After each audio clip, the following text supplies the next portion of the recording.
Today, we're moving from understanding financial behavior to thinking about what you can do with the understanding. It's one thing to understand, it's another thing to do. Because if we know that our financial decisions are affected by our emotions, temptation, comparison, and the pressure of the moment, why would we keep designing financial plans that require us to make the right decision over and over again? And that's where automation becomes interesting. That's where it becomes useful. Most people think of automation as a convenience. You set up a debit order, you transfer money on payday, you contribute to your retirement fund, and then you forget about it. But automation is doing something much more important. It's removing a decision from the future. That's essentially what we're trying to do. And that matters because the person making the financial decision today is not necessarily going to feel the same way when the decision actually arrives. Think about it. You decide that today you want to save 5,000 Rand for whatever goal. So today, saving 5,000 Rand might feel sensible.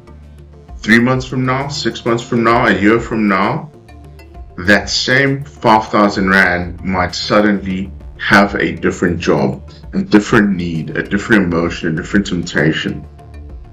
Be it a holiday, a new phone, a renovation, an unexpected expense. None of those things necessarily existed when you made the original plan. When you had your original intentions, these things did not exist. But now they're competing with your original intentions.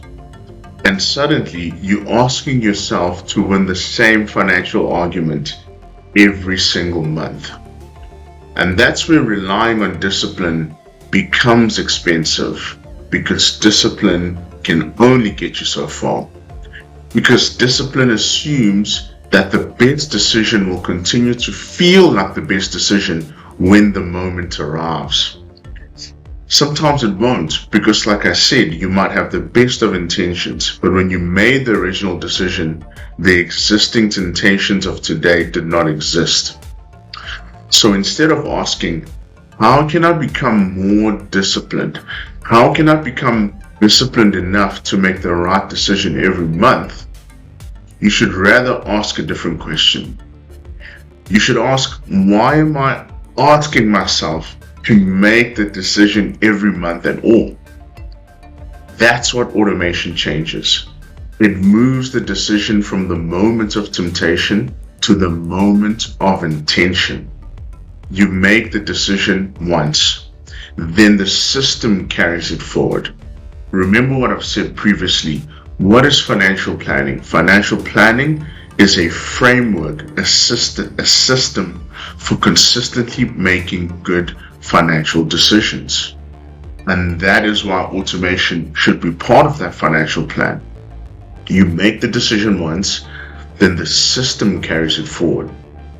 This isn't about removing choice from your financial life. It's about deciding which choices deserve to be made repeatedly and which ones don't. You only have so much willpower. You only have so much energy. You should remove what you can remove. Because there are some financial decisions where flexibility is valuable, and then there are others where flexibility simply creates another opportunity to change your mind. The interesting thing is that people who appear to have extraordinary financial discipline may not be exercising extraordinary discipline at all. They may simply have fewer moments in which discipline is required. Their saving happens before they can spend the money. The investments continue without requiring a new decision. The important financial commitments happen automatically, not because they have somehow conquered human nature, because they've stopped asking human nature to cooperate every month. These people understand who and what they are. They are human beings. They are emotional beings, and they have stopped asking human nature to cooperate every month.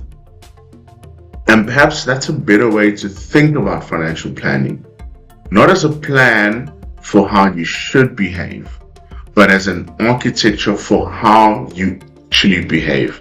A framework for consistently making good financial decisions. The goal isn't to become a person who always makes the right decision. You're a human being, you're not perfect. The goal is not to become a person who always makes the right decision. It's to build a financial life where the important decisions don't depend on you being at your best every single time. So here's the question I've been sitting with. How many of your important financial decisions are you still asking yourself to make at exactly the moment your brain is least equipped to make them well?